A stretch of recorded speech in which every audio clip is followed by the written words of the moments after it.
Good morning. Am I audible? Am I visible? Can you just give me a heads up, thumbs up, anything? Good morning. Good morning. Rishabh. Good morning. Sudhir.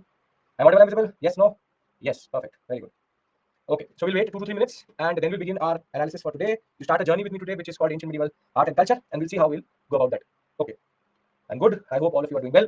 Some of you, I think, I'm meeting for the first time. Some of you have already done modern with me previously. We'll discuss that. Who is new? Who is not new? Good morning. Good morning. If you're new to the class, if you've never taken my class, you just tell me once. You've not met me. I think Pranay is saying I've done modern. Good morning. Good morning. Sudhir is saying new. Okay. Never seen me. I'm Mayuri. Nishabh, new. Bhavna, new. Very good. Indrajit, modern. Parikshit, new. Modern. Already modern, new. Okay. Channa Basma. Okay. So, which means that you would have done it with someone else. No issues. You will get a chance to do modern with me later also. Okay. You seen me in CNA. Very good. Abhijit, you email me about that, or I'll give you my email ID. Don't worry. We'll get that resolved. Not an issue. We'll wait 2-3 minutes. Then we'll start. Good morning. Good morning. Good morning.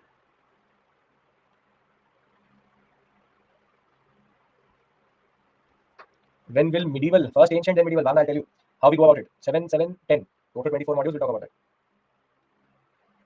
I will teach all three: ancient, medieval, art, and culture. Don't worry about that. All three is with me only. Except for the modern batches which you see is there with everything else is me only. Ancient, medieval, art and culture, world history, everything.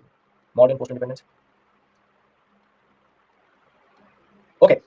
So I think half of you are the ones who have done modern with me, and half don't know who I am or have seen me in CNA or generally in different contexts. So my name is Abhishek Mishra, and I'm going to teach you. And generally I take, see, ancient, medieval, and art and culture is the journey which we start today. But I do take with you world history, which will come in between. I think in September 18th, I will start a world history batch. Other than that, in 4 batches, I take modern plus post-independence also. So the modern batches are going to come, I think, in the month of November.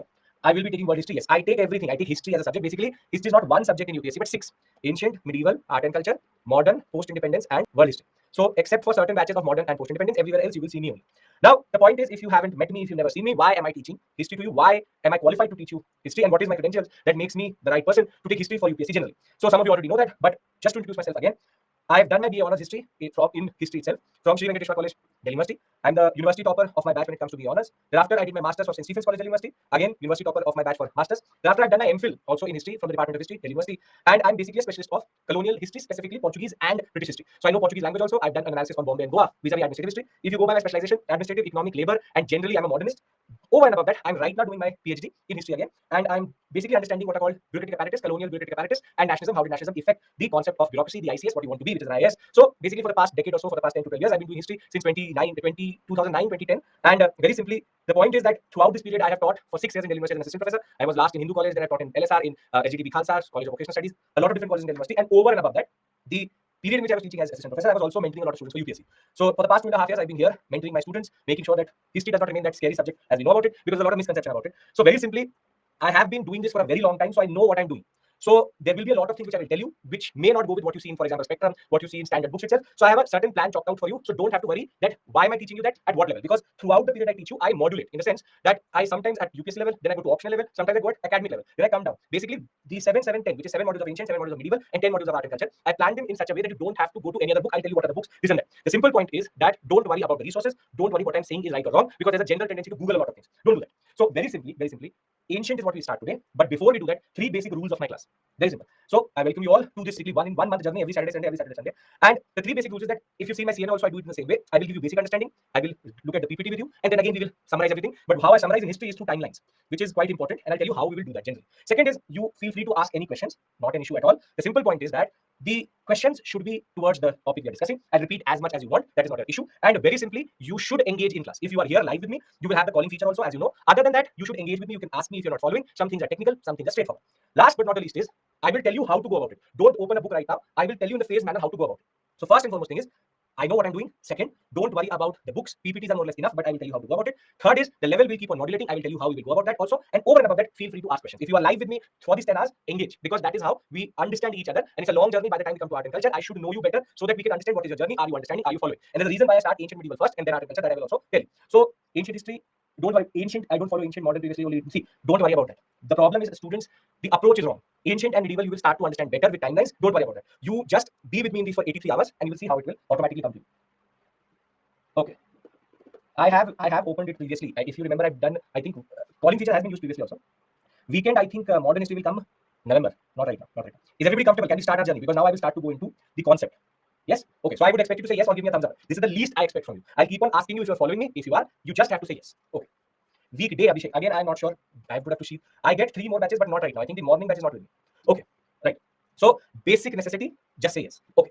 Now, as I said, there are basically 6 parts to history generally, art and culture. Now, please pay attention because you need to understand something here. Now, see, can anybody tell me, do all of them come in mains? Do all of them come in prelims? Or is there a division? No? So, which one comes for only prelims? Because this is the first mistake which students actually do, which is that they don't know what comes in just prelims, in just mains, and both prelims and mains. World history, ancient medieval art and culture, modern, except world history and post-independence. Ancient and medieval, only prelims. Ancient, medieval, modern, post. Ancient, medieval, art and culture. See, very simply, these two are only PT, which is they will only come in the prelims examination. These two come in prelims and mains both. And these two come only mains. Very neatly, if you see, the whole syllabus of history is 6 subjects, 2 only PT, 2 only mains, and 2 PT plus mains. Now, this means that very simply, here we only expect MCQ questions. Here we expect MCQ plus subjective. And here we expect only subjective questions. Subjective means answer right. So the way you approach each one of them is also different in the sense that there is something called factual, there's something called conceptual, and there's something called descriptive. So tell me, for ancient and medieval, where do we need to actually concentrate on? At factual, conceptual, or descriptive? Yes, we have to concentrate on factual, but also conceptual, because concepts also come in the exam via MCQs. For modern and art and culture, we have to go for all 3: factual, conceptual, descriptive, which is how to write. And here it is conceptual and descriptive. So the difference is that in world history and post-independence, we don't go into factual too much. In ancient and medieval, we don't learn how to write an answer or go into descriptive history itself. In modern art and culture, therefore, the way we go about it is we have to understand all 3 aspects together. These two are sometimes more or less used interchangeably, but we believe that descriptive and conceptual are different. Conceptual understanding is equally important because in ancient medieval, I will show you the questions next week when we've covered 2 to 3 modules, that basically everything is not just factual in that sense. This is the biggest mistake which students do. So if you first understand that we will be now concentrating on ancient medieval art and culture and how ancient medieval has a certain understanding and art and culture has a certain understanding, I would like to now move towards the second part of this discussion is how are we going to cover this whole period and what is the syllabus which the UPSC tells us. Can we do that? Yes? Okay. Now, see, ancient medieval art and culture. See, the biggest mistake which students do is that they actually start with art and culture because they think that it comes in mains and prelims both. So what they do is that they pick up Nitin Singhania. And when they pick up Nitin Singhania, they pick it up and then they keep it back. And thereafter, only dust will accumulate over Nitin Singhania because every time you see that book, a certain type of fear will come. So many facts, I'm not able to understand what it is saying, or basically it is not getting linked to the larger story. This is a standard story. Then people will say, go and watch videos of random people who don't know what they're saying, that leave ancient and medieval, no need to do ancient and medieval, just do art and culture. In art and culture, also leave this part, only this comes. Standard things. So you will validate your behavior through certain information which is available on the internet, saying that basically we can leave ancient medieval and art and culture, certain parts, we can only do a certain part of it. Now the problem is that the way you approach it is problematic, and that is why it is not making sense. For the utilitarians in the class who believe how many questions comes matter, see, you can expect 3 to 5 questions here, 3 to 5 questions here, 3, not 3, but rather 5 to 10 questions here, plus 2 to 3 mains questions. So one thing is very, very clear that clearing this examination without doing ancient medieval art and culture is actually equivalent to suicide. Because if you're leaving 10 to 15 questions in a 100 question paper, then you're already putting yourself on a back foot. You're on the back foot already. So very simply, if I add modern to it, total 20 to 25 questions will come in the examination. And whoever is actually asking you to leave history, go and basically tell them that you're asking me to commit suicide in the examination. I will not do that. So very simply, the problem which students actually develop, and I'm giving time to this because I want you to understand how we are going to go about it, is that without doing ancient and medieval, art and culture will not make sense. That is 110% guaranteed. Because what students do is that they don't know where is Gupta period, where is the Pallavan period, who are the Cholas, are there 2 types of Cholas, who are Indo-Greeks, who are the Kushanas, they have no idea of Sangam polity, they have no idea of industrial civilization, and then they go and do the art and architecture of that civilization. So the problem is that because you don't know where they are, what are their characteristics, the art and culture first 3 chapters, which is architecture, sculpture, painting, dance, music, all makes no sense. Because all of them are actually grounded in ancient and medieval. Because when I'll be teaching you ancient medieval, I'll be discussing political, economic, social. But culture, I will not teach you. I will teach you culture and art and culture. Same for medieval. So very simply, what basically you are doing for an equivalent in polity is that you are learning polity without knowing the constitution. This is the exact same thing which you're doing without doing ancient and medieval and doing art and culture. If you don't know what is the period, how do you learn the culture of that period? So that is why our journey will first start in ancient, medieval. I will give you in every class timelines. I'll give you a master timeline for ancient. I'll give you a master timeline for medieval. And then we will do art and culture. Then you will understand where does that period actually go through and how it is an evolution, how it is a continuity, and how it is linked to the larger story. So the first point is we have 7 modules of ancient, 7 modules of medieval, 10 modules of art and culture. Ancient today we start with called prehistory. I will discuss all these terms with you, plus Indus civilization. Then we will discuss Vedic and Mahajanpada. Thereafter, we will shift to what is called 6th century BCE, which is the only module which is basically based on religion, Buddhism, Jainism. Thereafter, we will go into Maurya, post-Maurya, then Gupta, post-Gupta. I will tell you how the periods also come through. In medieval, we will discuss what are called early medieval dynasties, Pala, Pratyahara, Rashtrakuta. Then we will go into Delhi Sultanate. Once we're done with Delhi Sultanate, we'll go into Vijayanagara, Bahmani. And once we're done with that, 2 modules on Mughals, 1 and 2. And thereafter, we will discuss Marathas, Sikhs, and Bhaktism and Sufism. Bhakti Sufi basically is art and culture, but it makes more sense here. Thereafter, 10 modules of art and culture we'll discuss when we reach that. The simple point is this is what we have to cover first. It will take us more or less today, Sunday, and next Saturday, Sunday to cover ancient, and then the same Saturday plus Sunday, or rather Sunday plus Saturday, Sunday, meaning 1 week plus the next one to do medieval. So this month and the first part of September we'll be doing ancient and medieval, and then the last part of September we'll be doing art and culture. In a weekend, we mostly cover 5 modules. That is why 7 will take us more or less 1.5 weeks. So don't have to learn this, don't have to worry about this, but I'm trying to give you a taste of what we are going to do. So is this basically clear? Because I want to now move to the syllabus and the book, the $1,000,000 question: which book to read, when to read, what to read, if not to read, if yes. Can we discuss that? Yes. Is this clear? 7, 10 don't have to learn this. This is nothing. This is just to give you a basic understanding. Yes. Okay. Perfect. Now let's look at the syllabus. What does the UPSC want you to learn? Now UPSC is notoriously, or whatever you want to call it, never gives a very specific syllabus. The prelim syllabus, if you will look at it, it generally says the following: history of India and Indian national movement. History of India and Indian national movement. History of India now basically means for us ancient, medieval, art and culture, and modern. Indian national movement means what period? What period do we specifically call it as Indian national movement? Between what to what? What to 1947 is Indian national movement? 1857, 1857. Anybody else? 1857, 1857, 1857, 1875, 1905. Ajay, very good, perfect. See, 1885, not 1857. 1857, if you have done modern with me or if you've done separately, 1857 is not part of the national movement. It's a restorative rebellion. It creates the context for nationalism, but it is the formation of the INC which we see as the starting point of nationalism in India, and specifically the Indian national movement. So 1857 is an important moment, but not the national movement itself. National movement is 1885 to 1947. Separate issue altogether. We'll discuss it later when I will be teaching you modern in weekend or in weekday in the later part of the year itself. Now this means that there is vagueness. There is no specific thing which has been written for ancient and medieval or art and culture. So very simply, UPSC has not told us where should I start as a teacher. It has not told us where I should stop as a teacher when it comes to the period of the ancient or medieval. It has not given me themes. It has not given me topics. It has not given me anything. Same is true for other topics also. But for history is vast, but they've generally not given us anything. Now the simple point is this means that it's open-ended, and I have to cover with you more or less everything, but in a certain way. So the first point is there is no set syllabus. So don't look for a syllabus online. Now comes the $1,000,000 question: book. Which book to read? Now we would have sent you, or would be sending you, or in the process of sending, or you would have seen a book called R.S. Sharma.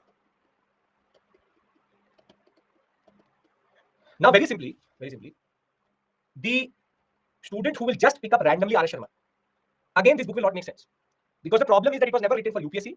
It's the old NCERT 1986 version, which was later republished by R.S. Sharma as Ancient India. Now what I want from you basically is that you concentrate on the following.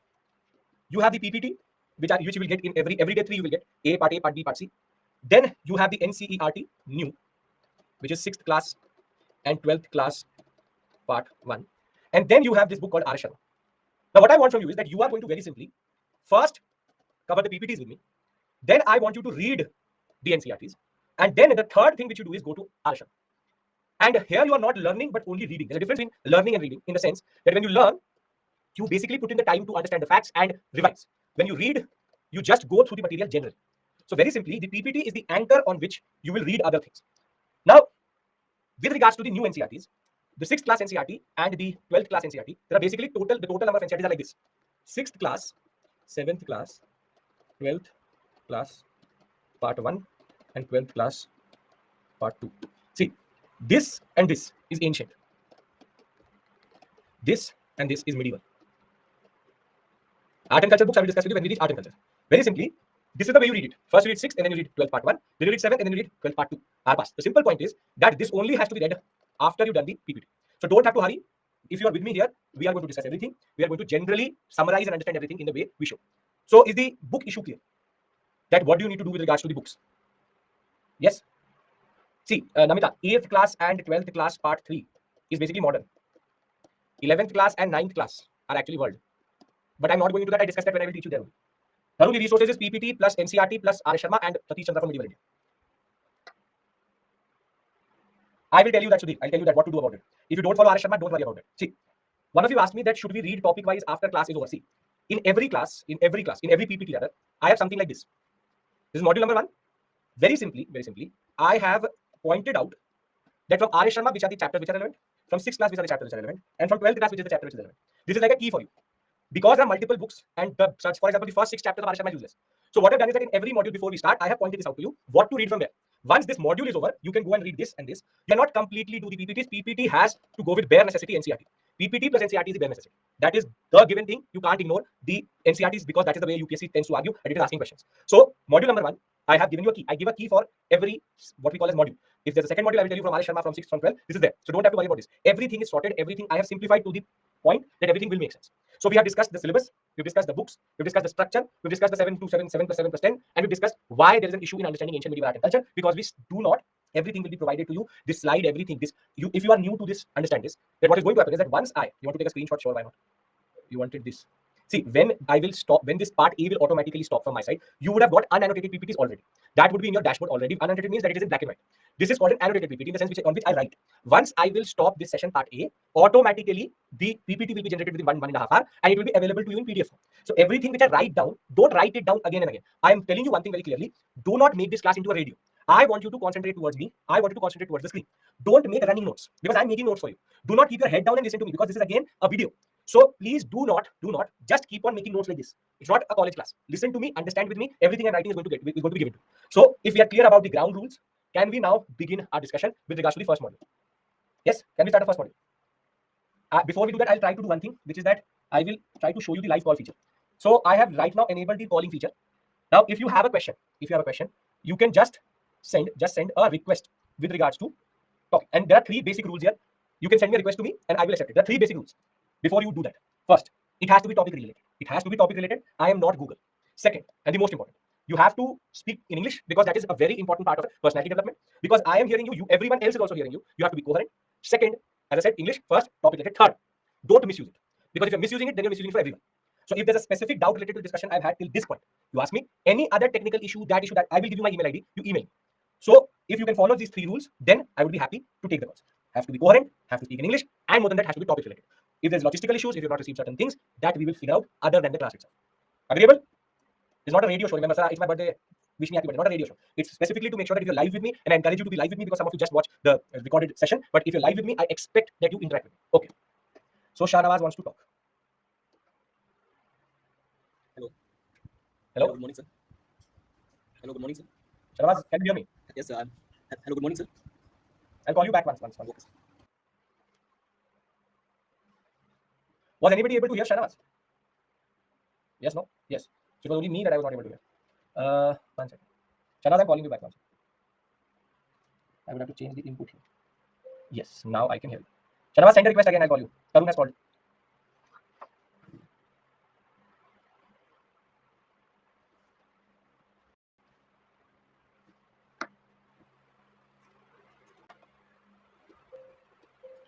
Tarun is not picking up.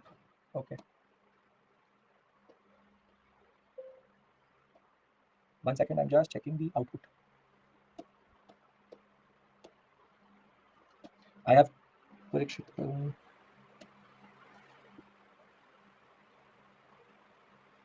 Call rejected. Hello. Good morning, sir. Hello? Yes, sir. You are audible. Sir. My speaker isn't working. I can hear you, but from my CPU. Okay, I'll get this sorted. Shahnawaz, don't worry. Get this sorted. I'm just calling somebody. Yogendra, Saksham, Shahnawaz. I'll get this sorted. 1 second, so that I can actually hear you. I have speakers here. If you can see, I have speakers here, but they are basically not working right now. Okay, so I'll get this sorted. Give me 1 second. Okay, sir.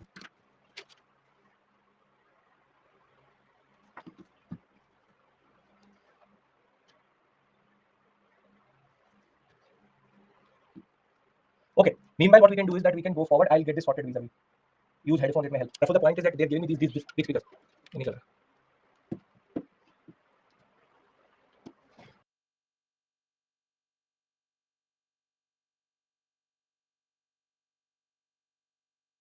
Okay. Now we can do it. Yogendra, Saksham, Tarun, Parikshit, Shahnawaz, call me. Sorry, I just Tarun first.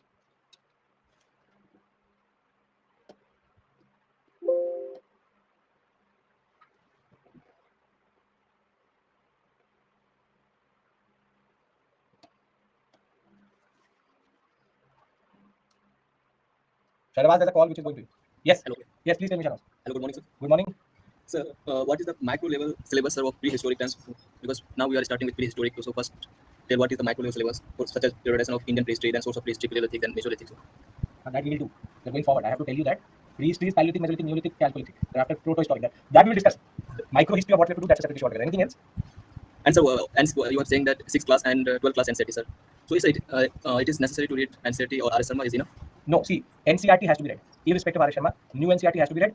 PPT plus NCERT, if you have the time, then go to RS Sharma. That I will discuss with you. RS Sharma is the last thing, but new NCERT has to be read. And sir, I have one doubt with respect to many my seniors said that from ancient history only 2 to 3 sir, has been asked in UPSC. So you can escape ancient history and medieval history. So okay, so let's do one thing. Let's skip ancient, let's skip medieval, and let's straight away start with Dravida architecture. And in Dravida architecture, I will say that it evolved from Pallava period. Now you tell me, where does Pallava period come from? This is the problem. If you skip medieval, if you skip ancient for 3 to 5 questions, then when I say Pallava, when I say Mahendra Varman, when I say Narasimhavarman 1, Narasimhavarman 2, it will not make sense. So seniors, if they are seniors, very good, my respects and my whatever it may be, don't listen to them. Because if you will skip ancient and medieval, what will happen is very simply, you will stop understanding art and culture. And art and culture is important. So we are not going to do that. We are not going to do this basic suicidal attempt. Ancient medieval, 3 to 5 questions. Last time, this 2023 paper, the 5 questions which came out of ancient and medieval are extremely easy. 5 easy, straightforward questions were there. So it makes no sense to leave it also. Okay, sir. And, So sir, in previous batch, we were not discussing about geographical distribution and characteristics of prehistoric times. So why do you need to do that? Are you doing optional history? No, sir. It is mentioned in syllabus, na history syllabus. कहाँ लिखा है? Sir, I have downloaded the micro level syllabus of history. From in which this website? Yes, sir. From which website? This is the UPSC syllabus. Where does it say geographical distribution? Though we have done geographical distribution, I will tell you Mesolithic, Neolithic sites, Paleolithic sites, where are they, this and that. But where in the UPSC syllabus is it written? So, but yes, in UPSC syllabus it is not mentioned, but in one website of 2029 and 20, it is mentioned. So Like this is Shanavaz, this is I told you. That is the problem. UPSC is not given anything. You have downloaded from some website, whatever it may be. My respect to them also. The simple point is that if it is not, UPSC is not mentioning anything. Geographical distribution, what you mean by geographical distribution is this, I think, which is that which site is where. I'll show it to you also. This is what you mean by geographical distribution. That this is Hathnora, Odai, the concept of where the site is. This is geographical distribution according to you. Yes or no? yes, sir. So we are doing this in class. But the point is, this is optional level. Optional, you need to know geographical distribution. You have most probably downloaded the optional syllabus because optional syllabus is very, very detailed, not GS. That's a separate issue altogether. Okay, sir. Okay, sir. Thank you so much, sir. Thank you, Shana. Thank you. Okay. Rafia.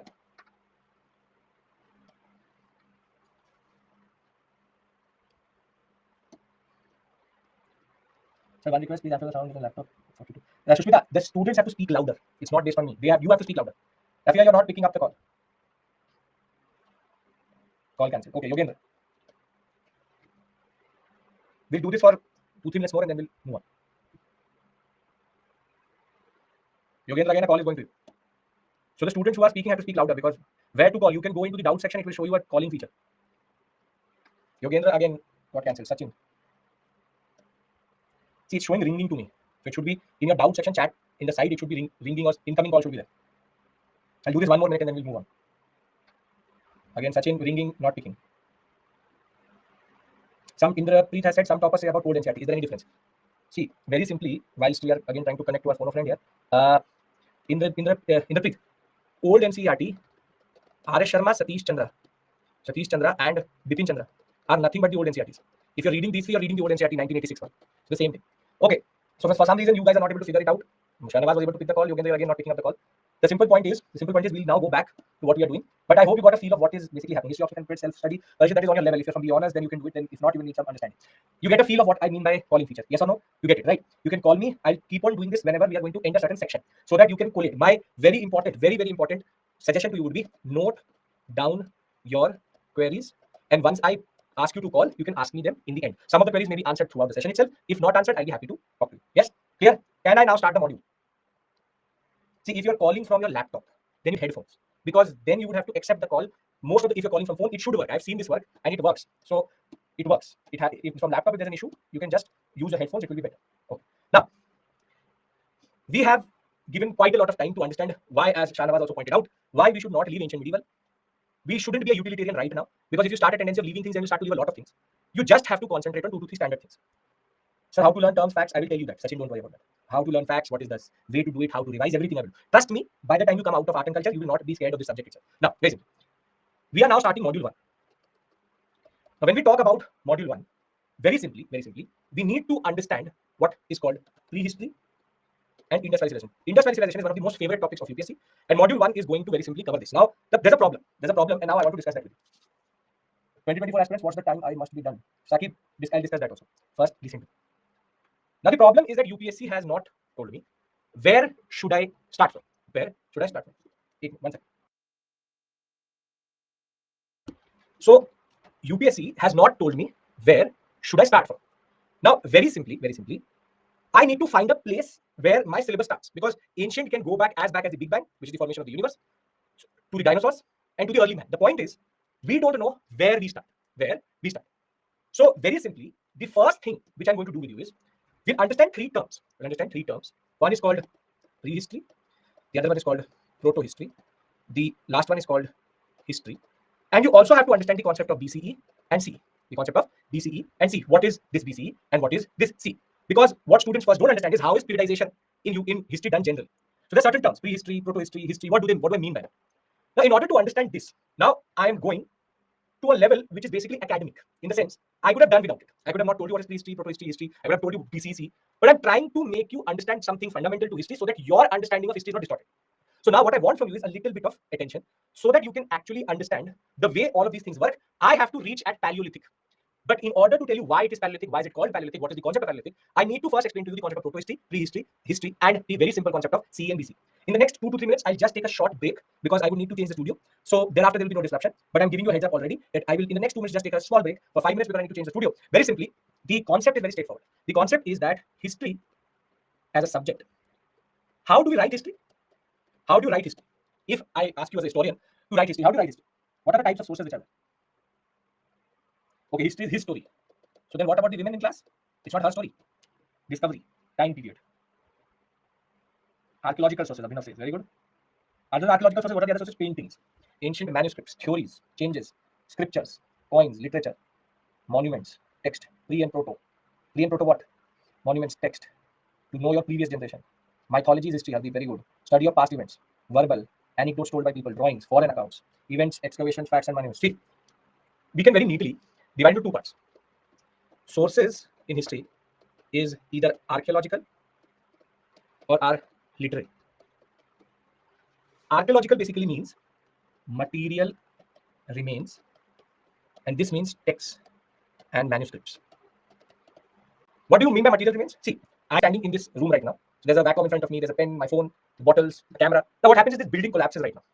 And after 1,000 years, the archaeologists, after digging for quite a long time, find this vacuum, find this pen, find my bones, find this phone, find this bottle, find this camera. Then, very simply, what they found is called material remains, archaeological artifacts. Somebody would say that these are tools, somebody would say this is fossil. Very simply, whatever is the material remain is called archaeological. In archaeological, there are 2 specific types also. One is called coins, which is called numismatics. We will discuss that in art and culture. And the other one is called inscriptions, which is nothing but epigraphy. Epigraphy is the understanding of inscriptions. Now, inscriptions fall in between archaeological and literary because the inscription itself is a material remain, but what is written on it is literary. Now, the point is that this is the 2 ways we study history. Why am I telling you this? Because if you understand this, you will understand the term prehistory, proto-history, and history better. Very simply, either you have something which you can touch, which is archaeological, or either something which is written. Which is easier to understand, archaeological or literary? Which is easier to understand, archaeological or literary? Literary, because if you understand the text and the script, then you can automatically get to know what the person is saying. The problem is that if this is left behind, is it a pen? Is it a needle? What it is based on your interpretation. But the biggest problem with history right now, or with our history, is 99% of history is very simply archaeological. Only 1% of our history is actually literary. In the sense, out of everything which is called history, only 1% of it is actually written down. 99% of it is actually based on material remains from the first time the universe came into existence to the fossils which we find for dinosaurs to the early man till Indus Valley civilization. We call it prehistory. So the simple point is that there are 3 terms which you need to understand, and one is called prehistory, one is called proto-history, and the third one is called history. Prehistory is all sources are archaeological, in the sense no texts have been found. Proto-history is when you have archaeological sources plus early writing, and history is when you have proper literary sources. In Indian history, till the Indus Valley civilization, we call it prehistory. I'll tell you why, separate issue altogether. After Indus Valley civilization, the IVC, Indus civilization, is only called proto-history. And after the Vedic period, everything is called history. Now you will ask me, why are we doing this? Why are we wasting time over these 3 terms? We are doing this because in your mains examination, when it comes to art and culture question, or for example, when it comes to a prelims question, they will write, for example, in the context of prehistoric period. If you don't understand what does prehistoric actually mean, then this whole process is futile. Why am I trying to explain this to you? Because students don't understand the terms which are written in the paper itself. When I say prehistory, I mean everything which is written or history which is written via only understanding tools, this and that. When I say history, it means the period in which we start to get textual sources, the first source being the Rig Veda itself. So are we clear with regards to if in the examination it says prehistoric, do you understand what it actually means? Yes? Okay, you understand that also, very good. Now, if we understand these terms, and I will explain these terms once more once I've told you the concept of time, we can now shift to the second aspect here, which is the concept of time. Everybody is following me till this point. We are at a little bit of an academic level. I will bring you down to UPSC when we will need to do that. Right now, I'm trying to explain to you what are we trying to do with regards to sources, history, general. Everybody's following me till this point. Yes, no, you have to say something. If you're in class, you have to be more vocal. Come on. Yes, good. Now, very simple. Now, I'm going to discuss a very fundamental concept with you, which is the concept of BCE, CE, BC, AD. Now, before I do that, tell me one thing. Right now, it is 11/2, 20th August 2023. So the time is right now 11:02 a.m. Now, tell me one thing. Except for your clock, your watch, your laptop, where is it written that it is 11:02? Is there any tree which is giving you the time of 11:02? Is there any Akashvani which is happening that somebody in the sky says that it is 11:02? If even the sun tells you the time, Hardeep, is the sun saying that it is 11:02, 11:03, something like that? Is there any natural phenomenon which says that it is 11:02? Or there's a leaf which says that it is 20th August 2023? Nowhere? So very simply, time is a man-made concept. Time is a man-made concept. That if I say that it is 8 p.m. and we all agree to it, then it is 8 p.m. If we all say that it is 1010001, then it is 1001. It's just that you and me have to agree to it. So basically, time, date, calendars are a consent-based thing. We all agree that it is 20th, so it is 20th. We all agree that it is 11:04, and it is 11:04. Can we all agree to the fact that time is a man-made concept? You all can agree? Yes, we can. Very good. So now we all have agreed that the concept of time is fully man-made. Okay, great. One second.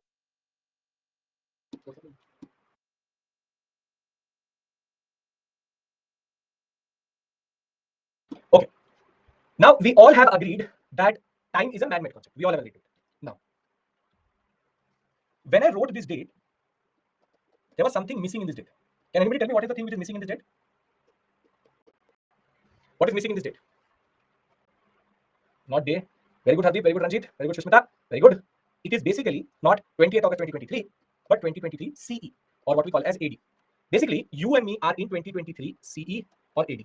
Now you will say, sir, why is it CE? What is this AD? What is this concept of CE and AD? So in order to understand this, see, firstly, understand this. See, the first concept was before Christ and Anno Domini. Before Christ, Anno Domini. BC, AD. Domino, Domini, whatever you want to call it, which means the year of the Lord. Lord meaning Jesus. Now, BC AD was the first concept which emerged, and the concept was very simple. It's like a number line. The birth of Christ is taken as 0, and anything which happened before it is called BC. Anything which happened after it's called AD. Now you will say to me, sir, then where is the 0? Where is the 0? Now very simply, wherever the Christians argue, because this concept is just a Christian consensus. When they say 0, it is 0. Try to understand this. Anything which happened before Christ is BC. Anything which happened after the birth of Christ is called AD. But the problem is, where do we find the 0? Now the point is, the 0 is wherever the Christians want it to be, because it's a consent-based concept. You agreed with me that time and date is all a man-made consensus. So the 0 basically is where Pope Gregory argued, and that is why this is called the Gregorian calendar. We follow the Gregorian calendar. Gregorian calendar is January, February, March. This 23, 2022, 2021, 2023. This is the concept of Gregorian calendar. It's called Gregorian because Pope Gregory of the Catholic Church or the Church argued that we are going to follow this concept. And he said that 0 is the birth of Christ. Anything before it is BC. Anything after it is AD. So the simple point is, it is a Christian consensus. It's a way of understanding time. Way of understanding time. This is how you understand time. So is this point clear, that where does this concept of BC AD come from? It is basically linked to the Catholic Church. It's a Christian consensus. Pope Gregory brought it through. That is why it's called the Gregorian calendar.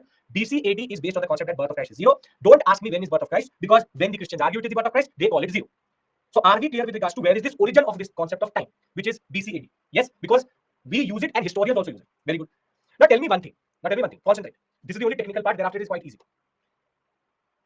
For a country like India, Indian subcontinent, let's take it generally, does birth of Christ actually have any relevance? No, because we had Vedic Brahmanism, we had Buddhism, we had Jainism, we had even Islam come through. Christianity was the last to come through. So very simply, when does birth of Christ come through in West Asia? Doesn't really matter to our Indian subcontinent. So very simply, this concept is a very religiously charged concept. It is a Christian concept. So what the historians did was they wanted to remove the Christian connotation and they just changed the name. Only they just changed the name and they made it into BCE and CE, before Common Era and Common Era. The concept is exactly the same. The name is different. That's it. If examiner writes AD, it means CE. If examiner writes BC, it means BCE or BC. Very simply, the concept is still rooted in the concept of Gregorian calendar. It is based on the concept of how we understand time. This is a very simple point you need to understand, that it is based on the Gregorian aspect here. If we are clear with this, I will tell you what really matters to us is how you look at time. If you understand the origin, again, don't have to learn this, have to understand this. Will not come in the examination. It is to just increase your general knowledge. Okay, very good. Now,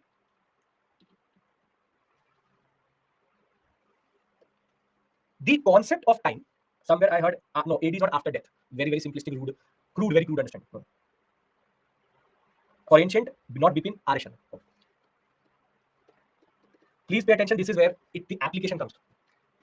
See, in BCE, if you are at 5,000, then you are at 2,000, then you are at 100, then you are at 0, 100, 2,000, 5,000.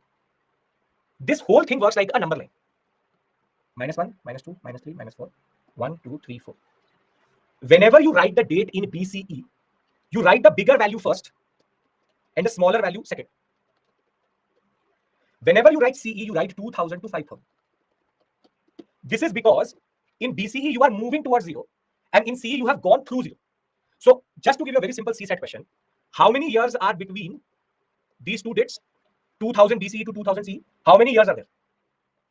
Very good. 4,000. Why? Because 2,000 here and 2,000 here. If you can understand this, my work is done. In BCE, the higher value comes first. In CE, lower value comes first. Why am I doing this with you? Very simply, half of the questions can be understood, answered, and very simply grasped by understanding BC and C. Because in the examination, it will say 6th century BC. It will say 6th century C. And more than that, when in art and culture, you will be writing an answer because you have to write the time period. For example, you will say Mauryan pillars. So they will ask you, when did Mauryan pillars existed? A or B? It existed between 324 to 184 or 184 to 324. A or B? Very good. Very good. This is BCE. This is C. A. So very simply, BCE and CE. Kshitij, why did you write B? If you're writing B, very simply, this is why I want you to understand this concept. If you're writing B, then you're putting the lower value first. If you're doing that, then very simply, you are going from Maurya to straight away into what we call as post-Maurya period. I'm going to make you understand this very simply.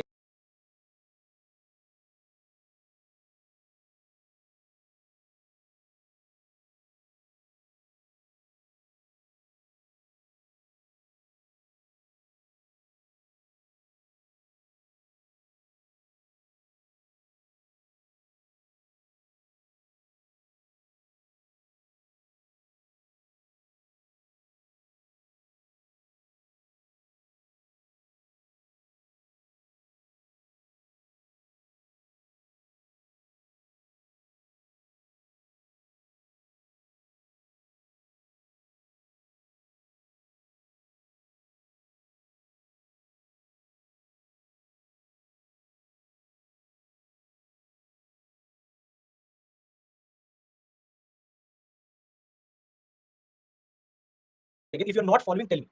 What have I done till this point? First, syllabus, books, concept of prehistory, protohistory. Does anybody have problem in that? Yes or no?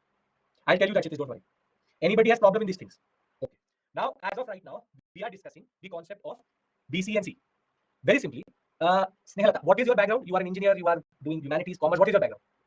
Meaning, are you good with maths? What is your background? MSc, very good. Now, when you're doing an MSc, you have seen a number line.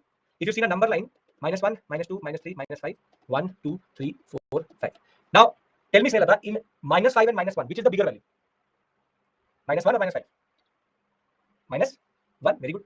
Very simply, it is -1 because it is closest to 0. It is closest to 0. So this is 1 away, this is 2 away, this is 3 away, this is 4 away, this is 5 away. Here, 5 is the biggest value because it is the furthest from 0. This is the concept on which BC and CE is based. In the sense, BCE and CE, everything is going to be based on the birth of Christ. Christ was born at 0. So before Christ and after Christ or Anno Domini. Now, in this, if there is a value, for example, 10,000 BCE, and there's a value 5,000 BCE, which is the bigger value here? Or which is the closest to 0? 5,000. So very simply, you always write with the lower with the higher. So you will write 10,000 BCE to 5,000 BC. But if I write the same here, then it will become 5,000 CE to 10,000 CE. See, you don't need to understand the mechanics of it. In between these two, there is 10,000 years, because you all have, from BCE, we are reaching towards 0, and from 0 to 5,000. So very simply, what you have to learn out of this is not solving questions. There's no CSAT question which is going to come. I'll test that and let's see if you understood or not. Very simple.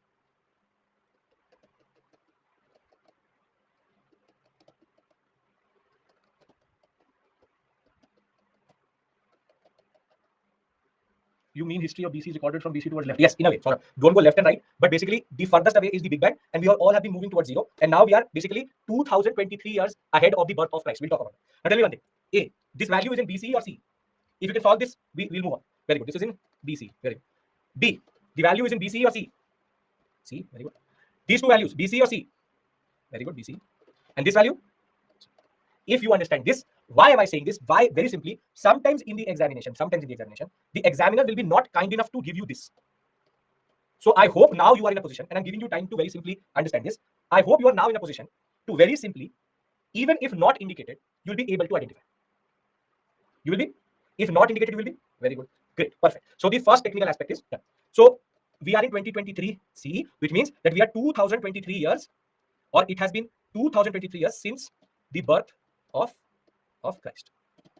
And it's not that you have to follow this. We don't have to follow this. If you want, you can start your own era also. You say that 2023 CE is 01 Abhishek era. So I will call it 01 AE. We all have to agree to it. That is it. Because time is a man-made concept. If a number of people start to agree to it, you can change the calendar also. So you call it Abhishek era, Sudhir era, Himanshu era, Kalyani era, Saksham era, Sushmita era, whatever era you want to call it. Very simply, you can have an alternative calendar in your home, wherein if your family agrees to it, you can just say that today is 2023 CE, but I will call it my era. Consensus hona chahiye. That is the most important thing, which I don't think you will have with your siblings, because they will say we want our own era. What I mean to say is, this is how calendars are. Calendars are made on a basic point, and thereafter going back and forth. But for me, the process is not important. What is more important is if you are able to identify. If you are, then I'll move to the second part of the discussion. Once we're done with the second part of the discussion, I'll give you a break, because every 1.5 hours I'll be happy to give you a break, not an issue. See, and that is why people say that once I will clear UPSC, my era will start. Mera time aayega, apna time aayega. That concept of time is based on that one. Okay.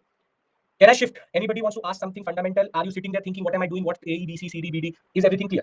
Because all of this nobody is going to teach you. You will not find it in books. This is basically I'm teaching you at the level of academic, a BA honors level I'm teaching you. Okay. Okay, perfect. Great, Snehal. If you're following and you're enjoying, nothing better. Because if you actually understand it, it makes a lot of sense. History is not factual, it's logical. Okay, now let's come to the second aspect. Now UPSC is giving me a problem. The problem is that I don't know where to start. I don't know where to start. So in geography, you would have for sure done this. If you haven't, I'm showing it to you. This is called the cycle of, or what we call geological time. Geological time. Geological time is basically the time or the age of the Earth, the universe, the Milky Way, everything which is around you. Now, firstly, tell me one thing. The Big Bang happened in BCE or CE? BCE. Very good. Great. I'm extremely satisfied that you now understand the concept. Okay. So the Big Bang happened in what is called 13.6 or 13.7 billion years ago. But the problem is that there are no archaeological sources. So I can't start here. Now, what you need to note here also is that geological time is divided into further smaller parts. See, the biggest unit of time in geologics is called eon.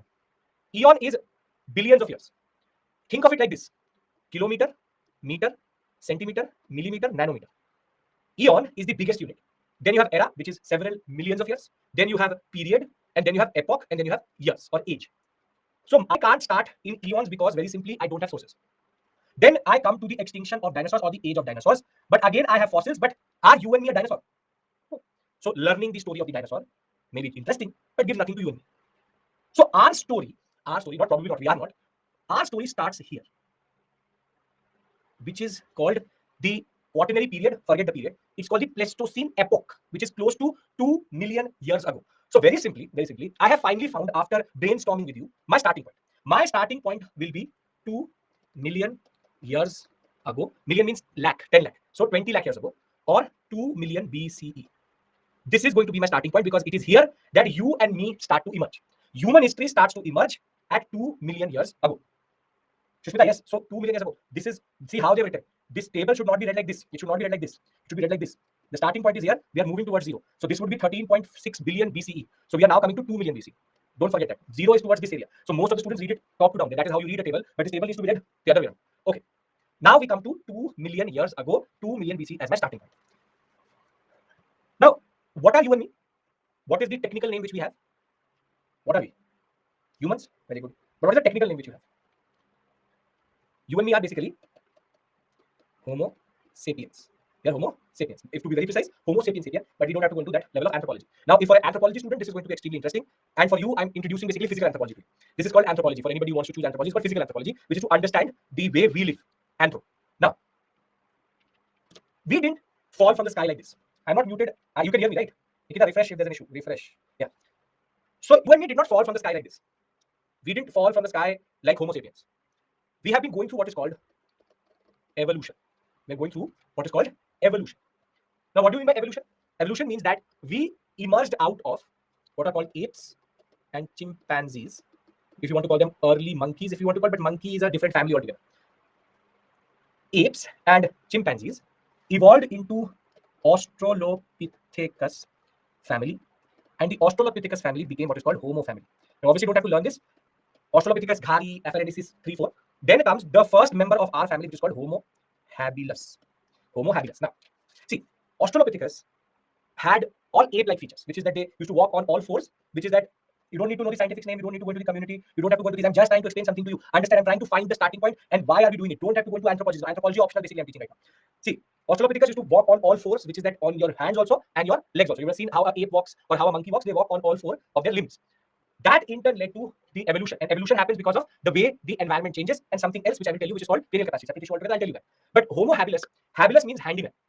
The first thing which our family got, which is Homo family, is thumbs.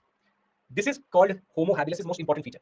Thumbs allow you to grasp things. Try to do it. If there's something around you, without using your thumb, try to grasp it. And you will realize that your grasping power is extremely low and you can't actually do anything. Only when your thumb holds something, your grasp becomes better and you have a lot of what is called dexterity. I can hold this pen just because of the fact that the thumb is holding the pen very properly. So the first member of this family was called Homo habilis because Homo habilis was the first one to basically develop thumbs. Then came Homo erectus. Homo erectus had the most important feature which you and me have today, which is that we stand straight. We are bipedal. Bipedal means we are only on two limbs. We stand straight and we got what is called this S-shaped, what we call a spinal cord. The spinal cord which we have today is S-shaped, which allows us to stand straight.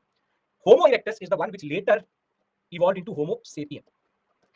Now the point is, how is that we are evolving? How is that we can study these different families or different what we call a species? And very simply, the better we became, the better body shape we got, the bigger brain we got. And herein comes the concept of, everybody's following me to this point. We started from apes and chimpanzees. We became Australopithecus. Then we became what is called Homo family. The first member of our family is Homo habilis. And today we are what is called Homo sapien. We have gone through 3 generations of evolution. But this evolution just did not come with physical changes. It also came with a very important change, which is called cranial capacity increase. Cranial capacity increase means size of skull, which is taken in cc, cubic centimeters. See, if I take my head right now and open my skull and try to fill it up with water, that is going to give me what? Area or volume? The amount of water which can be filled in your skull is area or volume? Is volume. Very good. Very simply, cranial capacity or cc is a measurement of volume. So very simply, if I opened the skull of a Homo habilis, the amount of water which would go into his skull would be 800 cc, which is cc. If you own a bike, you would also know, or if you own a car, the car engine and the bike engines are also calculated in cc. 150 cc, 180 cc, 600 cc, 2000 cc. Basically, it's a measurement of volume. So if I opened the skull of a Homo habilis, it would come to be 800 cc. Now that's a small brain. It's a small brain. But if I then opened the skull of the Homo erectus, it would come to 1200 cc. And if I opened your and my brain, it would come to 1400 to 1450 cc. Basically, with evolution, cranial capacity changed. But now that gives a very important question. With better, bigger brain, our abilities changed, which is called cognitive ability. Cognitive ability is the power or sense to understand something. So for example, I take this phone, right? And I give it to a monkey. Will you be able to understand how to use this? No? Very good. But if I take this phone, I know what to do with it. So whose cognitive ability is greater, the monkey or mine? Mine? Yours? Basically, my cognitive ability is higher. So cognitive ability is the ability to understand something. Now, if from 800 to 1200, our cognitive ability changed. And from 1200 to 1400, 1450 cc, our cognitive ability changed. So is cognitive ability directly proportional to the cranial capacity? Meaning the bigger the brain you have, the better cognitive ability you have. This is where nature is interesting? No. If that was the case, then the elephant would be the most smartest, smarter than us also, because it has the biggest skull and the biggest brain. This is where nature is very interesting. That somehow, 1400, 1450 is like a sweet spot. It's like a sweet spot in the sense that if you go above 1500, somehow we start to become dumber. And if you go below 1400, you start to become again cognitively, what we call cognitively challenged. So very simply, next time when you do something great and you say, I have a very big brain, it is the same. And next time when your parents say that you have a very small brain, you say, no, all of us have the same capacity, 1400, 1450. दिमाग छोटा नहीं है. You don't use it as a separate issue altogether, but you have the same exact brain. The simple point is 1400, 1450 is like a sweet spot. And with our body size, this level of brain size is more or less enough. But then you will say, sir, there is no relation between IQ and CC. Everybody has the same exact brain. IQ is not based on CCs. Everybody has the same 1400, 1450. We are between the same level. Now you will say a very important concept. That's why are we doing this? Why are we doing this? Because you said you will be teaching us history and you are telling us Homo habilis, CC, open the brain, put in water. See, I said that my story starts at 2 million BC. But the problem is, how do I understand or how do I study this period? How I study this period is basically through tool technology. But then you will say, what is the relationship between what we've been doing till this point to tool technology? See, in history, cranial capacity gives you better cognitive ability. But the way this cognitive ability actually manifests itself is a tool technology. Because the Homo habilis made certain types of tools and Homo sapiens made better tools. So very simply, tool technology is the window through which we are going to study the first time humans appear in on our earth, and therefore that is why we use the term Paleolithic, Mesolithic, Neolithic. Lithic means tool technology or Stone Age. Paleo means old, Meso means middle, Neo means new. Lithic means tool technology. Now you get it that I basically, rather than holding this ear like this, I've held it like this. I could have easily started this discussion by saying that we are going to start our discussion with the Paleolithic period, Mesolithic period, and Neolithic period, and I would have presumed why it is called Paleolithic, or why is that tools are the way we understand this period. Rather, I have brought you through a long journey in which I have first explained to you, I will be starting at 2 million BC because the early humans appear. Then I've told you that cranial capacity starts to increase. That cranial capacity increasing means that there will be better cognitive ability. And because cognitive ability actually manifests itself in tools, that is why my starting point is going to be the study of tool technology. Now, if somebody asks you why is that the prehistoric period is only understood through tool technology, the answer to that is what? The answer to the question that tool technology is basically the way we understand early humans. The reason is what? Yes, there are no texts.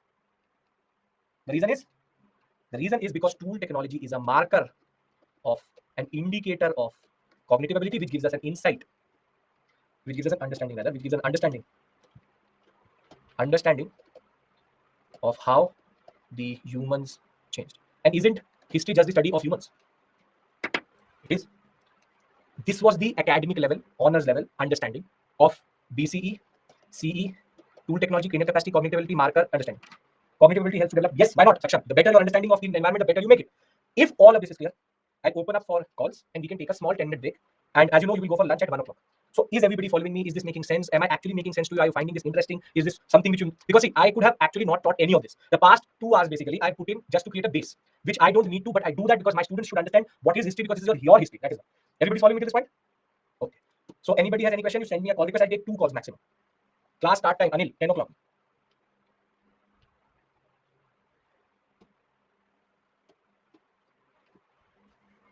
Yes, Shanaz. Hello. Yes, speak louder so that everybody can hear. Hello. Yes, I can hear you. Okay, sir. Sir, Speak louder. Okay, sir. Sir, the skull of Afronis is smaller than the skull of modern chimpanzee, which comes after the Homo sapiens. Why, sir? Then how can you relate that the cranial capacity is related to the size of the skull, that is volume of the skull? Sorry. Repeat yourself once. Sir, the Afronis comes before the Homo erectus, and the volume of the Afronis is smaller than the modern chimpanzee, and chimpanzee comes after the Homo sapiens. Then how this arrangement? It means. See, I get your point. Firstly, it's basically this question is not related to what we're doing, but I'm still answering it. You are chronologically incorrect because you are trying to compare a modern chimpanzee with Homo erectus with Australopithecus afarensis. Modern chimpanzee would also have a smaller subfamily in which it would be equivalent to the Australopithecus afarensis. So don't try to go into this much. What is your optional? Channel? My optional is PSI, sir. So what you are asking me is anthropology optional. So this is GS. I have the ability to answer you as I'm saying that these 3 things are not interrelated. You are basically comparing a car with a bike with a cycle, and there's no comparison between the 3. Because Australopithecus is a different family, chimpanzee is a different family, and out of Australopithecus comes Homo. And a very important concept which is there, which I'm not going into, is body size to cranial capacity. and that automatically gives you a lot of answers, because a rat also has a very small brain but is better at problem solving than any other animal of its same size itself. So these are things which don't pertain to the discussion we are having right now, but still I'm answering you that you are not comparing them in a linear fashion. You are comparing three different what we call as branches. You don't have to go into it. Where did you get the training capacity? Google the training capacity. No, sir. It is mentioned in PPT, sir, of your classes. I have downloaded it. You are referring to this. You are referring to this. Yes, sir. It is. So then, even if you look at this, automatically it is showing that Homo sapien is somewhere here, Homo erectus is somewhere here, and gorilla is somewhere here. And if you look at it, there are different families, but still there's a linear fashion in which it is increasing. So the cranial capacity is increasing, jawline is becoming smaller. Yes, sir. So if I had explained this, तब नहीं समझ आया था, that's a separate issue altogether. Don't go forward, Shanawaz. You need to have the ability to be with me, right? Okay, sir. Okay, sorry, sir. Well, not sorry, we have this feature for this only. But sometimes I will automatically answer what you're going to ask. Separate issue altogether. Generally, I'm saying that try to be with me. I know that you could know more than me, better than me, whatever it may be, but you have to be at a certain point. Okay. Right? Okay, Shanawaz. Anyone else? No? Take a break. No one? Yes, no other. Okay. Can we take a break now? Yes, sir. Okay. So see, now when we come back, there are 2-3 things. Through the PPT, what we've actually covered is this only. See, I have told you prehistory, protohistory, history, only archaeological records, early writing and archaeological records, written sources. We've done this. We have also discussed this Gregorian calendar, BC, CE. Higher the value in BC, the further it is away from us, the closer it is to us. The concept of BC and CE. I think you are clear with regards to this also. Now, because Shanawaz has introduced this to us, very simply, this is a way of showing how the human evolution has been happening. We had smaller brains, bigger jaws. The jaw became smaller, the brain became bigger, and now we have a very big brain but a small jaw. The simple point is, if you can understand this, what I mean to say is, this is a story of cognitive ability. The better the brain size became, the better cognitive ability we had. This is also the other ancestors which you have. They have different or differing jaw size and different what we call a skull size, but doesn't really matter to you. So when we come back, what we will discuss are 2 things. First, I will discuss the timeline of ancient India, because now you are in a position to understand it, because a lot of you basically don't know what is ancient India. Second thing, what we'll do is now we will go into Paleolithic and we will start to understand prehistory. So before I move on to taking this break, I want everybody's assertion that you all are following me till this point, because if you are, then only we go forward. Everybody's following me till this point. No issues at all. Whatever the technical discussion was is done now. Great. So we will resume back at 12:02 and we will start the concept of timeline Paleolithic. From this point forward, we start our syllabus. Very, very important to understand. Yes? Okay. See you at 12:02.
Welcome back.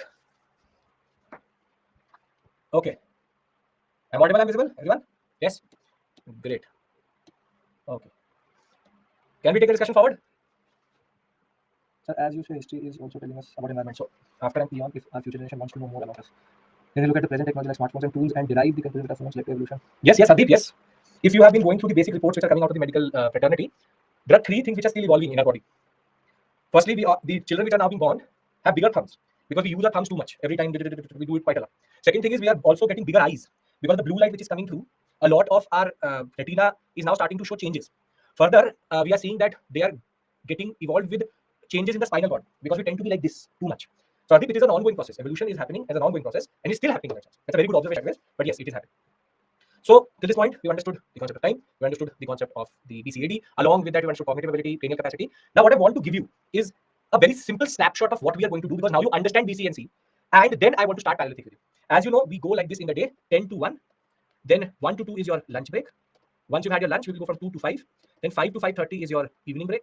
And in between, I'm giving you 10 minutes. And 5:30 to 8 is going to be your last. This is A, B, C. For anybody who's new, this is the way we are going to go about it. So please plan your lunch accordingly. If you have to order, you can now order the lunch. It will come by 1. If you have to tell your mother, father, anybody, 1 will be the time at which you will be given a break for lunch. And thereafter, at 5 to 5:30. Can we start? Become more vocal. It's only been, 2 hours? I want. This is the time we give you, Shanavas. 1 hour is more than enough for a break for lunch. If I can have it, you can also have it within 1 hour. Okay. Now, for some of you, once I've written it down, you can take a screenshot. But as we go on, we will also add it. This is the syllabus and timeline of ancient India. And this is how we are going to cover the periods also. Please pay attention now. 2 million BCE to 10,000 BCE, 10,000 BCE to 4,000 BCE, 4,000 to 2,600 BCE, 2,600 to 1,700, 1,500 to 1,000, 1,000 to 500. Thereafter 384, 324 to 184 BCE, then 184 BCE to, we can take 30 CE, 30 CE to 300 CE, 300 to 600, 600 to 750 CE. Now, this is the period of Paleolithic age. This is called Mesolithic age.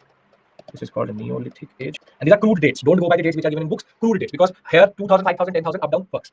Then this is Chalcolithic, Indus Valley civilization. Then you have early Vedic period, later Vedic period, Mauryas, post-Maurya. This is Kushana, Satvahana, Guptas, post-Guptas. Now, just to also be very precise, this is prehistory, this is proto-history, and from this point forward, we have history. Can I write for films? You can write it down, you can screenshot it, but the point is that nobody is asking you this. This is for your understanding. So, just to repeat, 2 million BCE to 10,000, 10,000 to 4,000, 4,000 to 2,600, 2,600 to 1,700, 1,500 to 1,000, 1,000 to 500. Then the Mauryas. Then you see the transition from BCE to CE happens between the Shakas and the Kushanas. And I will tell you that when we reach there next week. And thereafter, the Kushanas, Guptas, and the post-Guptas. Clear, everybody? You want to take a screenshot? You take a screenshot of this. I will give you a timeline in a different way as we go on. But this Chalcolithic is not. Chalcolithic is in between, because in Chalcolithic culture we do find early writing. So proto-history would basically be Indus civilization. You want to add Chalcolithic and Chalcolithic history. That's not an issue, because even in non-Harappan Chalcolithic culture we have some form of writing, but we don't know what they were writing. And this is this. This is this. Now, do you get it? How I divided the whole syllabus into 7 modules, and how are we going to go about it? So, if I have your permission, I would like to start with this. Can we start? Okay. Now, we have discussed time period, periodization, prehistory, proto-history, cranial capacity, human evolution, and the concept of geological time. Now, we are going to apply all of this into the first module, first topic. First things first, did the Indian subcontinent, when I mean subcontinent, I add to it Burma, I add to it Tibet, I add to it the Pakistan, Afghanistan area, along with Sri Lanka. Did the Indian subcontinent yield or give us specimens of early humans? And the answer to it is yes. First, Arun Sonakia. This is very important for prelims-oriented understanding. Arun Sonakia was the first one who found at a place called Hathnora a Homo erectus skull. So we got a Homo erectus skull from the Narmada Valley, which means that we also got to know that in the Indian subcontinent, we did have Homo erectus. We have a species before this, which is called Ramapithecus, but the problem with Ramapithecus is it's a standalone species. If we talk about the Homos, we have one, which is the Homo erectus skull out of Hathnora. The second one was by a person called P. Rajendran, who found it at Odai, small city in Tamil Nadu, and we found again a Homo erectus baby skull. So now we know that very simply, we are part of a much larger story of human evolution, and we are fortunate enough to have certain sites in India which have also yielded Homo erectus and Homo erectus baby skulls. Therefore, our subcontinent, which we are so proud of, is very simply part of the larger history of human evolution, because there are certain parts of the world which have not yielded anything, but we have seen it here. This is what you have to do. You have to remember Hathanora and you have to remember Udai. Hathanora, Udai, you can remember. Yes? Come on. We're going into the simple part now. Technical part is over. Okay, very good. Thereafter, now let's talk about how do we study prehistory. We know we do it through cranial capacity, archaeological remains, because that gives us a story of the tool technology. Tool technology correlates to cognitive capacity, and that is why tools are the window to the period. Now, let's create a scene. We are now discussing Paleolithic. Please pay attention. This comes as statement-based questions, and very simply, it can be asked in standard questions in which they're asking you characteristics. And generally, you need to understand this to understand Paleolithic, Mesolithic, Neolithic, because it's a progression. So now we're discussing the Paleolithic age. So during the Paleolithic age, the epoch is what? If you remember, run through your mind. What is the epoch which we discussed? Paleolithic age. Epoch. I used a word. Very good, Sudhir. Very good. Paying attention. Very good, Janvi. Very good. Anybody else remembers? I used a word. Very interesting word. Sushmita using the Holocene word. I used Pleistocene. Pleistocene epoch. So in a geological time, the Pleistocene epoch was there, and for us, this is 2 million BCE to 10,000 BCE. Now, the most important feature of the Pleistocene epoch is, if you've seen the movies, it's the age of ice, or called ice ages. Ice ages means that there are thousands of years of snow and ice. Have you seen the movies, Ice Age movies? Children's movie, Ice Ages. Yes. So if you've seen those movies, you would have seen that they basically depict the evolution of the Earth. And one of the most important features of the Pleistocene epoch is that for 2,000 years, 4,000 years, only ice. Thereafter, in intermediate warming, it is called. In between, warming is there. Then again, 2,000 years of ice. Ice ages are there. What is the mean temperature of the Earth today? Mean temperature of the Earth today? What is the mean temperature of Earth today? Environment, geography. Good, Jay. Very good. Anybody else? 5 degrees, 27 degrees. The mean temperature of the Earth is 15 degrees Celsius. At this point of time, the mean temperature was minus 30 degrees Celsius. That very simply, it was extremely cold. It was extremely cold.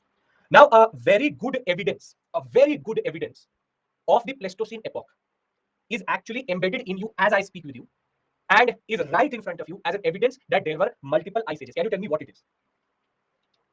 What is the living example on your body of the Pleistocene epoch? Very good, Hardik. Very good. Very good. We as humans right now have very small hair. But this hair which you have on your body, very simply, is actually a evolved form of an adaptive concept of having very thick hair. Early humans actually used to have, early humans had very heavy hair cover to insulate them from the cold. This is why I tell you, every part of your body is an example of evolution. Now, early humans had very heavy hair, and animals also were very furry. Furry means again heavy hair. But one thing more was they were very big in size, very strong with fat cover. Basically, in your body, the only thing which gives you heat is actually fat. So you had the ancestor of the elephant, which is called the mammoth. You have the ancestor of the tiger and the lion, which is called saber-tooth. You have the ancestor of the wolves, which are called the wild cats, which were basically related to the saber-tooth, but very, very big, very, very hairy, with a lot of what we call as fat. So if you are very big, you have a lot of hair. You will be fast or you will be slow in the way of movement. Slow. So very simply, animals were big. Animals were big and furry. So slow movement. Now, what I've shown you here is basically a very important correlation. Environment dictates human and animal evolution. Human and animal evolution. Basically, the Pleistocene epoch dictated how the animals and humans were there. Now, when we talk about the Paleolithic period, all of it falls under the Pleistocene epoch. And therefore, before I tell you this, tell me one thing. This is low-level ground. I got to know that there's a tool here, and there's a tool here. So I started to dig.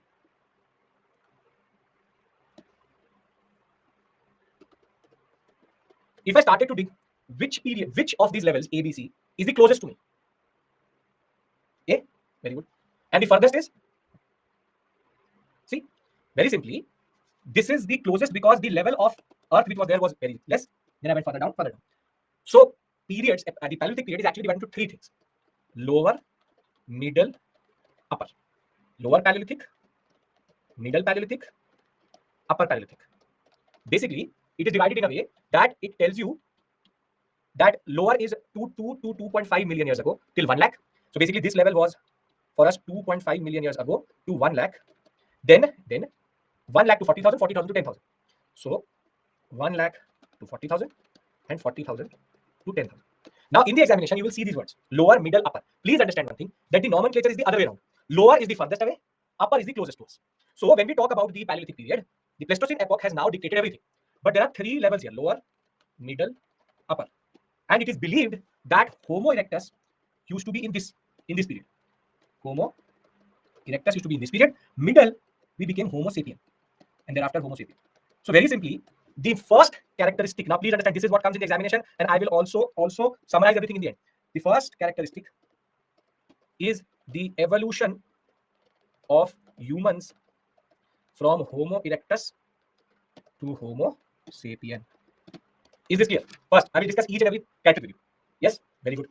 Now, during this period, one more very important thing happened, which was that the second most important characteristic is tools started to emerge, but from lower to middle to upper, we see changes and better tools.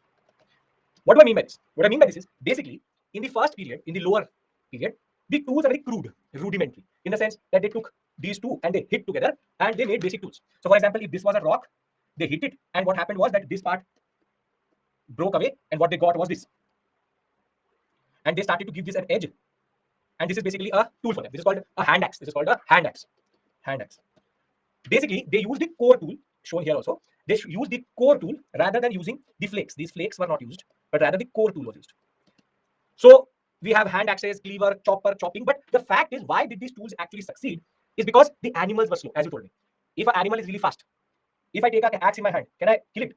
If the animal like a deer is there, I go like this, will anything happen? No, because the animal is really fast. But because the mammoth walks very, very slow, they can go and push in into certain areas through the hand axe itself. So because the environment made the animals very, very big, these crude tools worked. But what we see is that from Homo erectus to Homo sapien, the tools became better and better. In the sense, if in the lower Paleolithic period we had very bulky tools, by the middle Paleolithic period, and this again I'm going to optional level coming out of Gobinder Singh. See, my PPTs, remember, are a collation of at least 6 to 7 sources. That is why I tell you PPTs are more or less enough, but NCERTs are important. The fact is, by the middle Paleolithic period, when the Homo sapien emerges, what we see is that the tools are becoming smaller, double-edged, meaning better tools. And by the time we come to the upper Paleolithic period, we have a blade, we have double edges, we have scrapers to scrape off the skin, we have borers to bore into the what we call as the bone. Thereafter, you have points, you have chopper chopping, but much more better. This is why I tell you that Paleolithic period can only be understood through tool technology. Cognitive ability is actually telling us that the better the humans became in cognitive ability, the better the tools became. Basically, we are reverse understanding how humans develop. I found a very good made revelation point, or what we call as a blade. I know that it has to be upper Paleolithic period because the cognitive ability of the lower Paleolithic period was not that good. So very simply, there was an evolution in tool technology where with every passing century, with every passing age, there was a betterment or a better tool set which they had. So this is why this whole period is called the Stone Age, because everything we understand of it is based on stone technology, stone understanding. Is this making sense to you? That why do we call it Paleolithic from early to middle to late? How there is a gradation in tool becoming better. Basically, think of it like this, that this is your Nokia 1100, this is your flip phone, and this is your touchscreen phone. Phone is the same, but the technology is better. Is this making sense? Come on. Yes? Okay. Now, there are 3 or rather 2 more features which are very, very important. During this period, in order to survive in the level of cold, or what we call as cold environment or ice age was there, humans needed to domesticate or find one technology which was very important. And very simply, as Sushmita has already pointed out, fire was something which they were able to simply domesticate, and this allowed them to cook their meat and also survive in so much cold. The 4th interesting feature about this period is very small population, 5 to 10 people are together. Cave dwellings. Cave dwellings means that they lived in caves, and they were mostly close to fresh water resources, meaning that whenever there was a period of warming, their sites have always been found near rivers or near water bodies. Because you should understand one thing, which is that you can survive without food for 5, 6, 7 days, but you can't survive without water for more than 11, 12 hours. And therefore, their sites have always been found Belan Valley, Belan River, Narmada Valley, Son Valley, basically near rivers. So when they had snow, they used to just melt the snow. It is a freshwater resource.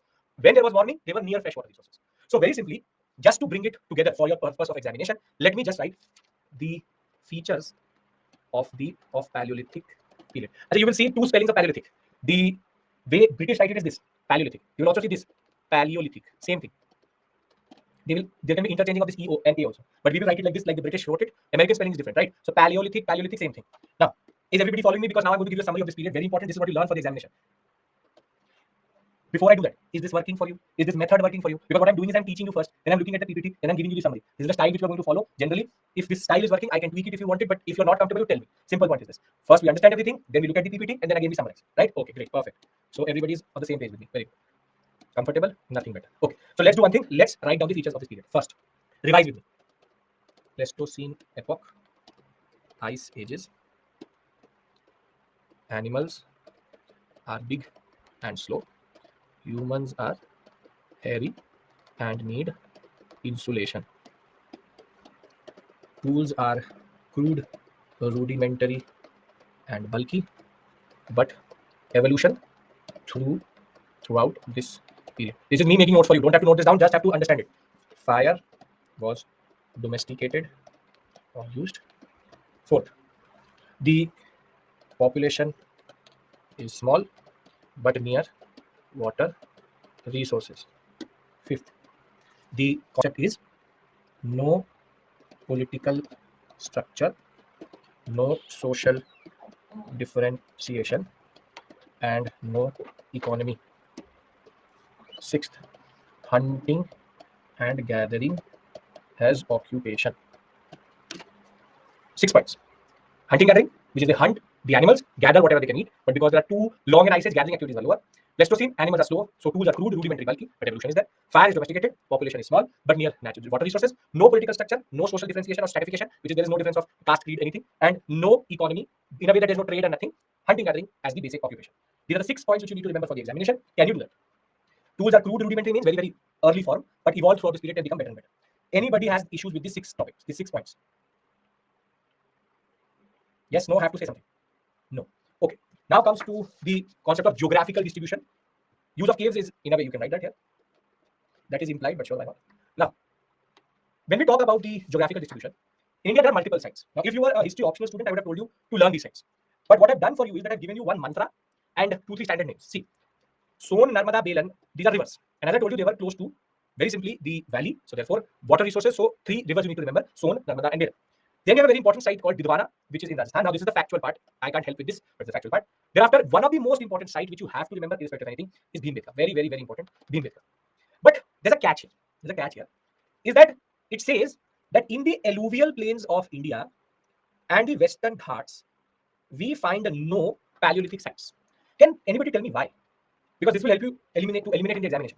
Can anybody tell me why? Abhishek, we're doing Paleolithic site. You're saying Mesolithic. Underwater, they formed later. They were stagnant. Western Ghats under ice, salty waters. Guess. There's no right or wrong answer. At one place, Reunion Islands moved to Eurasia. Use your understanding of physical geography. You know the answer, but you don't know the answer in the right way.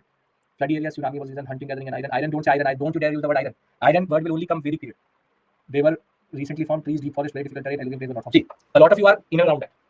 See, if you know, alluvial plains are nothing but the deposition of the Himalayan rivers into this area. So first things first, there may have been sites, but because the alluvial plains were forming at this point of time, they must have gone too deep so that we cannot excavate. So first is that this area was under formation because of the silt coming down. What I'm more interested in is Western Ghats. Dense forest would not have emerged at this point of time. This is the period of the formation of the alluvial plains. What is the reason in Western Ghats that there is no site?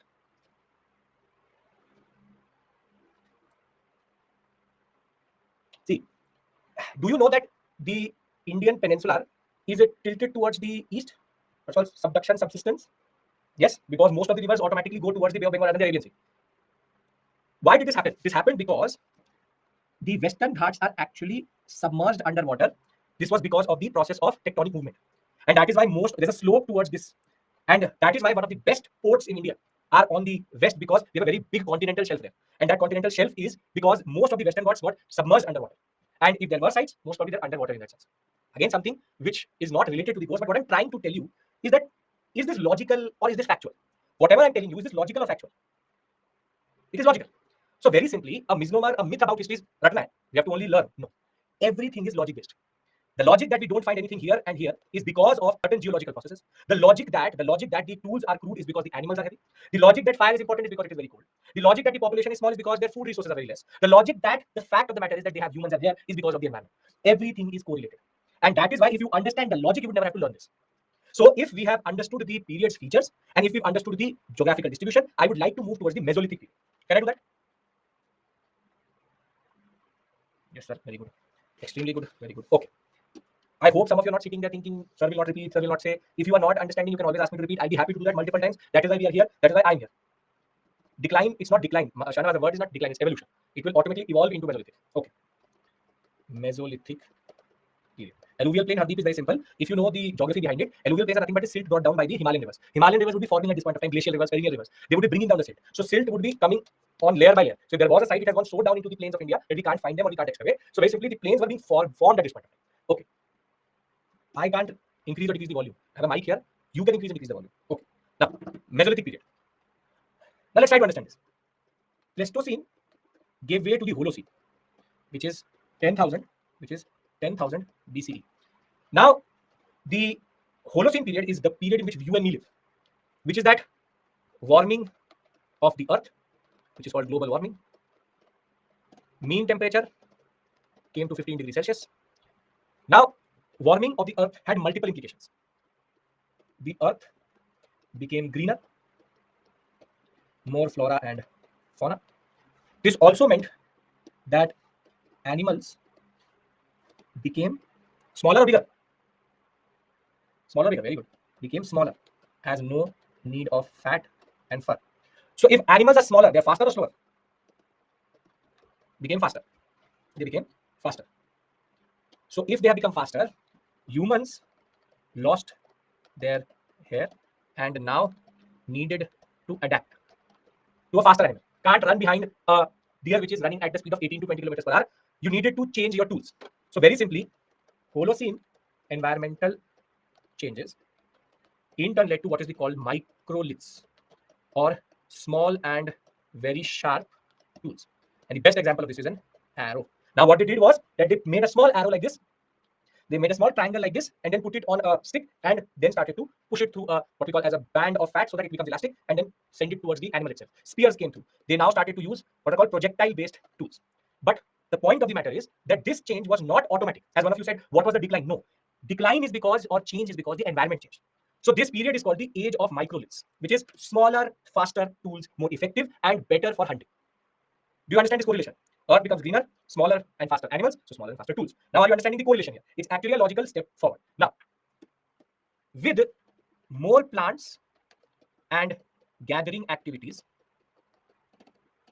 bigger food base, so means bigger population. And very simply, now humans could be 50, 60, 70 people together because of the fact that they were hunting better and they were having more food resources generally. Now, a very important concept which also emerged during this period, and this is the fifth most important point, is domestication of animals. Animals as pets. See, you would say, sir, how did they do it? Trial and error. All is trial and error over hundreds and thousands of years. What do I mean by that? For example, one person domesticated a crocodile, the other one domesticated a lion, the other one domesticated a goat, the other one domesticated a dog or wild dog, the other one domesticated a snake. Now, out of these five, it turned out after the owners did not survive that goats and dogs can be domesticated. Dogs needed domestication because they needed support from humans. They became smaller, but the animals are still big. So they were getting protection and food, and the dogs could help in hunting. So it became a reciprocal relationship. So basically, through thousands of years of trial and error, people getting eaten, some people not getting eaten, goats, sheep, cattle, dogs, etc. got domesticated. And this is one of the most important developments because now animals and humans had a better reciprocal relationship on which they could live. Now, last but not the least, which is the last point which we'll talk about Mesolithic, then I summarize and we can then go for lunch, is that for the first time we see burials and rituals related to death. Now, why do you need burials? Why do you need things related to rituals related to death? See, it's a hygienic thing. It's related to hygiene. So the early people, when they died, the dead body was left in the open. But if a dead body is left into the open, what will happen to the dead body? What will happen to the dead body? It will decay. If it will decay, it will in turn lead to disease. So the early humans realized that if we leave the dead body on the ground, it leads to disease or people dying. So what they did was they started to bury their dead, which is to make a hole in the ground and then bury their dead. But burying the dead was something, and doing rituals around it, basically, why not burn? Because Namita, the point is that burning needs a lot of resources. Gather all the wood, then burn. That needs a lot of resources. The most effective is what? Most effective is that you just bury the dead, make a hole, put in the person. But burning is a much more ritualistic thing. It needs a lot of resources. It needs a lot of understanding of fire, which was there. But why would you tell me, you gathered for 100 days, 1 kg of wood. Would you burn it? You tell me, Namita. We'll talk about that when there's the concept of crenation come through. That's a separate issue. No, you will not do that. So that way it's a more resource effective way. Now the point is, what is more interesting is that the burials were not empty, in the sense that when I died, for example, so they used to bury this pen with me, this remote with me, or the tools which that person used. Now this is a very interesting concept. There's no religion here. There's no concept of religion generally, but they had a concept of afterlife. They thought that the person is dead, so maybe he will need his tools somewhere. So they gave his tools in the burial itself. This shows a very beautiful way of cognitive ability going beyond the physical to the metaphysical. In a sense, in order to have religion, you need to have an understanding of a world beyond you. And therefore, the Mesolithic period shows us the first forms of ritual or ritualistic burial in the Indian subcontinent generally. Because what we see is that this is something very specific for which you need a very good understanding. Once you start to understand the nature, you understand the nature and its beyond. And that is why the Mesolithic period is considered a very important period of change. Because there are multiple changes which are the stepping stone to a lot of things which are going to happen later. So if I bring all the points together before showing you I've shown you the tools. The simple point is we also have multiple sites in India. And please note one thing, Bagor in Rajasthan, and there's one called Baghor, that is in MP. So the H matters here. You have Langanaj, the ones which are marking is very, very important. Chopani Mandu, Bhimbedka, and Adamgarh. These 5 you have to remember. I will make this a habit to actually note down the ones which you, or mark the ones which you have to remember. India has multiple sites, but the characteristics are much more important. Now I'm consolidating this and then I'll open for questions and then we will break. Everybody's following me to this point? Yes. For prelims, the places also matter and the characteristics matter. The characteristics is what is coming in the examination. Not today, but Saturday, once I've covered 2-3 modules, I'll do previous questions with you also. So we'll keep on doing previous questions to show you what type of questions come. Geological sites, geographical sites, not geological sites, geographical sites. This is the one. This part of the PPT, don't worry about it. Okay, first note this. Features. This is what really matters. It will help you in the examination and generally, Mesolithic age. Bagor and Bagor both are whatever Mesolithic sites. Bagor is also, Baghor is also. First, Holocene, warming of the earth. Animals are smaller and faster. Age of microliths, smaller and more effective tools. Third, domestication of animals, reciprocal relationship. Fourth, burials and rituals. Fifth, bigger population as resource base is bigger. Sixth, no political structure or economy. 7, hunting and gathering societies. No division of society. 7 points. Make sense? Anybody has any issue? Semi-permanent huts, sure, why not? You can add this point. Semi-permanent huts plus caves. Basically, sometimes they were living outside also, sometimes they were living in caves also. So semi-permanent in the sense that they could move because they have to move with the hunting. What type of rituals? There is no rituals. Burial rituals they're called. Nothing, no ritual is named. It is just called ritual. Ritual comes into the picture because of the process of burials. Once they started to bury their dead, they also started to realize that the dead would need something. This is a standard evolution in cognitive ability. It's a natural process of evolution. Done. Is this clear? I've written this in the PPT also if you want to see. Holocene, age of microlith, Homo, domestication of animals, deer, wolf, rhino, cattle, goat, sheep, dog, growth of population, semi-permanent huts, evidence of burials and rituals. If this is clear, we'll take a break here and I'll open it to questions. You can now send a request for calling if you need to call. Are we clear? Why near water resources during Paleolithic as ice was present everywhere? However, Vishal, when the warming happened, they had to go towards water because there are certain cycles of warming and then the process of ice ages. So in the warming period, no language. I mean, if there was a language, we don't know. Never documented, even documented, we have no idea. Existence of language is not enough. To understand that language is equally important. You want to be on this page? I'll keep you on this page. Vivek, burying the dead is something. The concept of cemetery is totally different concept. Okay. Achha, you want my email ID? See, if you have doubts, generally logistical issues, I am your grievance redressal mechanism. My email ID is abhishek.mishra19@byju's.com. You can email me. 48 hours, give me please. I get close to 50 to 60 emails every day. I'll reply to you for sure or forward it to a team which can do it. How cooking food made difference in evolution of humans? These are not generally cooking foods allows for disease to go down. If you're having raw food, there's a more chance of bacterial or other forms of microbes to go into the body. With cooking foods, that was eliminated. Farming system is Neolithic. Wait, Shahnawaz, you are jumping. Stop. If I have not introduced that concept, there's a reason for that. Horse was not domesticated in Mesolithic age. If it was beneath, we don't have no idea because horses were still evolved. Horse issue we will discuss when we come to industrial civilization. Don't worry about it. Rafia, you wanted to call. I'm calling you back. Okay. Geographical sites. You're not picking up, Rafia. There's some issue on your end because I am sending you a call. Either you're not able to pick it up or able to pick it up. There's something. Again, I think same issue is there with you also. When I'm calling you back, I think you're not able to pick up. I hope in your browser settings you allowed the use of microphone and it would be asking you for a permission, your Google Chrome or whatever it may be. Practice of painting, Ranjit will discuss. That is art and culture, separate issue altogether. What led to domestication? Domestication again is a reciprocal relationship. Dogs could help in hunting and dogs also got food. So it's a reciprocal relationship. Okay. cave paintings with Akshaya, Upper Paleolithic we find. That's a separate issue altogether. Art and culture. Culture aspect I will do in art and culture. Don't worry about nothing will be left. You understand the period first. Okay, so it is 1-1. Let's take a break. Once we come back, Neolithic, Chalcolithic, and the Indus Valley civilization, we will go until Vedic period today. So don't worry. We'll talk about that. Culture related to Mesolithic varies from area. No, their cultures have their own tool technology, but culture in the way of culture is not there. They all exhibit the same type of features in that sense. Okay, so we'll come back at 2 p.m. Let's have lunch. Once we are back from 2 to 5 part B, in that we'll discuss Neolithic, early farming, agriculture. With regards to that, we will discuss a very important formula, thumb rule. Then we'll move to Chalcolithic, non-Harappan, and Indus Valley civilization. We will be by the end of this day reaching Vedic period, so don't worry, a lot of different things. We'll be back at 2 p.m. As always, 1 to 2 is your lunch. We can't change that. This is a standard thing. Okay, see you. Take care. One important thing, this link will close. Join from part B. Part A will close now.